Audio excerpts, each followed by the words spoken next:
झारखंड सहायक पुलिस जो सभी अर्हता पूरा किए हैं, जो पुलिस नियुक्ति का जो प्रक्रिया होता है उसके बावजूद उससे सब काम कराया जाता है पुलिस का, लेकिन जो उनके बदले में जो मिलना चाहिए उसको अन्याय किया जाता है। इसका कोई सिक्योरिटी नहीं है, ना मेडिकल फैसिलिटी है, ना पीएफ है, ना टीए है, ना डीए है, ना कोई भविष्य है। और जब मन तब निकालने के लिए बात करता है तो ये अन्याय है। और ये वर्तमान हेमंत सोरेन की सरकार ने खुद कहा था कि सरकार में आते ही उनका मैनिफेस्टो में था कि हम सहायक पुलिस को जो है कि हम परमानेंट करेंगे। अब परमानेंट करने की बात तो दूर, उसको बाहर करने का रास्ता दिखाने का कोशिश कर रहा है। तो आज हम पूरे सहायक पुलिस की तरफ से आज हम समर्थन के साथ साथ लड़ने के लिए हम आए हैं कि आपका मांग जायज है और मुख्यमंत्री जायज मांग को पूरा करे और जायज मांग हम लोग लेकर रहेंगे।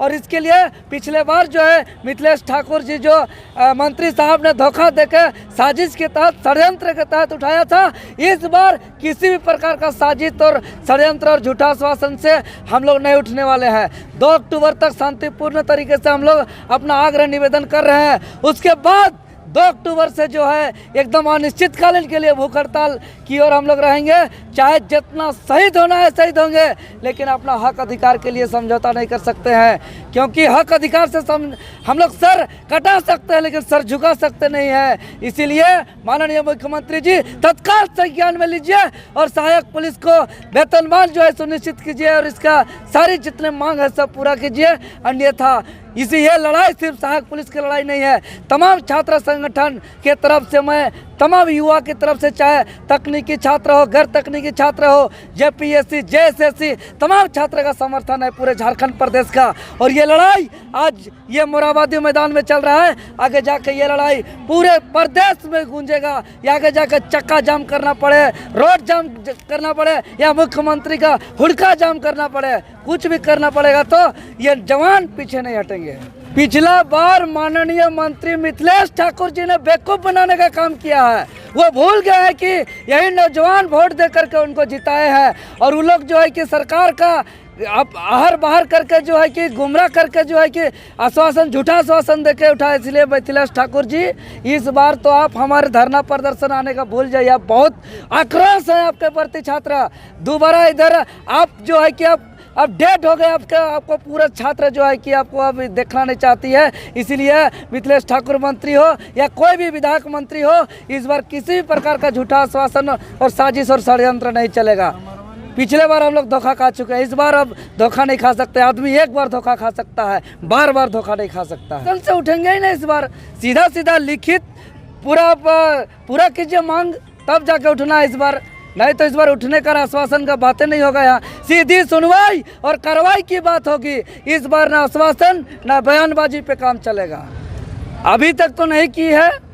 इनका जो है कि नियुक्ति वर्ष जो घोषणा किया है 2021 का नियुक्ति वर्ष, जिसमें ये क्या घंटा करेगा, ये तो पूरा झोल फांस बतिया रहा है। तभी से ये छात्रों के साथ सिर्फ और सिर्फ राजनीति कर रही है ये सरकार। मैं बता देना चाहता हूँ कि पहला साल 5 लाख का नौकरी जो झूठा जीरो फेल हो गया। दूसरा बार जब दुमका उपचुनाव आ गया, बेरमो उपचुनाव आ गया, फिर से नौजवान को ठगा, बोला मार्च तक 25,000 नौकरी, वो भी जो है वादा खिलाफी हो गया। उसके बाद कहता है कि 2021 नियुक्ति का वर्ष। अरे भैया 2021 आप स्थानीय नीति नहीं बनाए हैं, नियोजन नीति नहीं बनाए हैं, तो हम नियुक्ति कैसे दीजिएगा। हम बात करते हैं नियोजन नीति बनाने का, आप निकालते हैं विज्ञापन के लिए एक नियमावली बनाते हैं।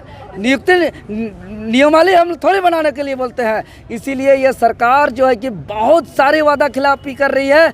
इसीलिए पूरे तमाम नौजवान को, छात्र को, जिस प्रकार से हम लोग अगस्त क्रांति और बेरोजगार दिवस के अवसर पर एकजुटता किए थे, उसी तर्क पर और पूरे झारखंड के पूरे नौजवान को सड़क पर उतारेंगे हम लोग। और ये आर पार का लड़ाई को जो घोषणा की है, ये लड़ाई कभी नहीं रुकेगा, ये लड़ाई आगे बढ़ता जाएगा। इसीलिए मुख्यमंत्री माननीय महोदय, आप कान खोल कर सुन लीजिए कि हम लोग आपका जो है कि 2-4 गो डंटा और लाठी और 4-5 गो 6 गो को गिरफ्तार कर लीजिएगा, कुर्ता फाड़ दीजिएगा, तो हम लोग डरने वाले नहीं हैं। आपको अगर हमारा वादा पूरा नहीं कीजिएगा तो आपको हम लोग खींच के कुर्सी से उतारेंगे। ये झारखंड के लिए दुर्भाग्य है। विधायक का काम क्या है? विधायक का काम है जन कल्याणकारी नीति बनाना, और जन कल्याणकारी नीति सिर्फ सत्र के दौरान बन सकता है, और सत्र के दौरान बहुत कम समय का होता है। उस वक्त पे यहाँ के जो जन कल्याणकारी नीति पे, बजट पे चर्चा होना चाहिए, बहस होना चाहिए। लेकिन दुर्भाग्य का बात है कि इन्होंने जो है कि आवंटन कर दिया है नमाज के लिए, और विपक्ष जो है कि सवाल करने के बजाय, नौजवान का आवाज़ उठाने के बजाय वो कीर्तन कर रहे हैं, झाल बजा रहे हैं, ढोलक बजा रहे हैं। भाई ये पूरा शर्मसार कर दिया है यहाँ के विधानसभा ने। इसीलिए पक्ष विपक्ष समेत तमाम को जो है कि झारखंड के नौजवान चिन्हित कर रही है, और इन लोग को मुद्दा से और यहाँ के छात्र नौजवान का भविष्य से कोई लेना देना नहीं है। इन लोग को सिर्फ और सिर्फ राजनीतिक से मतलब है, और इन लोग अपना जो है कि राजनीति रोटी सेक रहे हैं। तो ये छात्र पूरा इन लोग का चरित्र को समझ लिए हैं। अगर नहीं सुधरेंगे माननीय लोग, तो छात्र विकल्प के लिए भी राजनीतिक विकल्प तैयार करेंगे, और झारखंड में तमाम 81 विधायक में छात्र उतरेंगे, और पक्ष विपक्ष समेत सबको यहाँ से बेदखल करने का काम करेंगे। देखिए, सहायक पुलिस की संख्या यहाँ पे 2500 की नियुक्ति की गई थी, जिसमें अभी हमारे सहायक पुलिस कार्यरत हैं 2200 प्लस लोग यहाँ पे अभी कार्यरत हैं। और हमसे जिला बल की तरह जितना ड्यूटी झारखंड पुलिस में होती है उतना ड्यूटी हम लोग करते हैं। जिस क्षेत्र में हमारी ड्यूटी ली जाती है उस क्षेत्र में हम लोग अनुशासन के साथ ड्यूटी करते हैं। लेकिन सरकार के दिमाग में पता नहीं क्या चल रही है, हटाने की साजिश चल रही है, क्या चल रही है। हमारी पिछली बार देखे होंगे कि इसी मोराबादी के मैदान में आंदोलन में हम लोग बैठे रहे, और माननीय मिथिलेश ठाकुर जी आए और हमारे साथ समझौता किए, बोले कि आपकी जो न्यायोचित मांग है वो 15 दिनों के अंदर पूरी कर दी जाएगी। लेकिन आज 15 दिन तो छोड़ दीजिए, आज यहाँ 12 महीना बीतने वाला है, बीत गया है, लेकिन आज तक उसमें से एक भी मांग हमारी पूरी नहीं। आज तक हम तो उनसे एक क्वेश्चन पूछना चाहते हैं कि आज तक जो हमारी एक्सटेंशन भी हुई है वो तो हमारी लिखी हुई एक्सटेंशन हुई है, आप किए क्या? जो हमको 15 दिन का वादा किए उसमें से आप किए क्या? लेकिन आज तक यहाँ 12 महीना बीत चुका है, लेकिन उसमें से एक भी वादा पूरा आज तक नहीं किया गया। हमारी मांग थी अस्थाई सेवा। बोला गया उस समय कि अभी कोरोना का काल चल रहा है, उसमें से बीच का कोई रास्ता आप लोग निकालिए। हम लोग ठीक है, हमको सम्मानजनक वेतन चाहिए, कम से कम मेरा सम्मान नहीं लेकिन मेरा वर्दी का तो आप सम्मान कीजिए। बोला गया कि 15 दिन में हम कमेटी गठित कर दे रहे हैं, आप लोग को 15 दिन के अंदर सूचित कर दिया जाएगा, आपके प्रतिनिधि भी उस कमेटी में रहेंगे। लेकिन पता नहीं आज तक वो कमेटी का, हमें भी पता नहीं है, उनको पता है कि नहीं पता हमें मालूम नहीं, लेकिन कमेटी का तो हमें आज तक पता ही नहीं कि वो कमेटी बनी भी कि नहीं बनी। माननीय मंत्री जी से हम लोग लगभग 20 बार से ज़्यादा मिल चुके हैं। वो सीधी सी बात बोलते हैं कि हम पेयजल मंत्री हैं, हमसे इनके बारे में अगर आपको कोई सुविधा लेना है तो हम दे सकते हैं। तो हम उनसे पूछते हैं कि आप मोराबादी के मैदान में क्यों आए थे? जब आपका विभाग था ही नहीं तो आपको आना ही नहीं चाहिए था।